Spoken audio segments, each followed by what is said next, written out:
40 years ago today, a winter storm began as a mild rain but turned into the storm of the century overnight. The famous blizzard of January 1978 brought snowdrifts as high as houses, and it closed schools for up to a month. Meteorologist Ben Gelber joins us now with that story. Ben?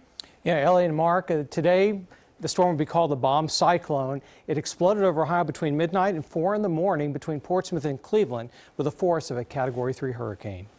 The snow blew sideways, an Arctic whiteout unlike anyone could remember, and a flash freeze that stranded thousands of Ohioans in their cars and homes without heat. Vehicles that can travel in this to help us get some of these people out. More than 5,000 National Guardsmen were called up by Governor James Rhodes in a desperate plea for help, using 45 helicopters and 800 four-wheel drive vehicles.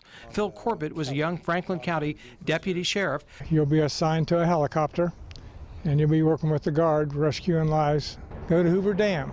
They needed help up there. A gentleman answered the door, and he says, please help us get out. The snow and wind were so furious that not all the county plows could keep up. It was like driving through a tunnel.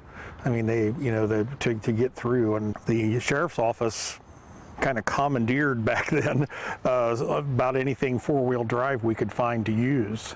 Farmers and construction companies volunteered backhoes. First responders took doctors and nurses to work by snowmobile, and firemen needed their tall ladders for rescues. Very dangerous because you saw a lot of people that were off to the side of the roads that were stranded, and you had to avoid hitting a car. In 1978, the plows were not computer-driven, and drivers used telephone poles to guide them. By the time I got through my route and came back, that road was completely covered over. Now you're spending all your time going back and forth over that same road, trying to keep it clear.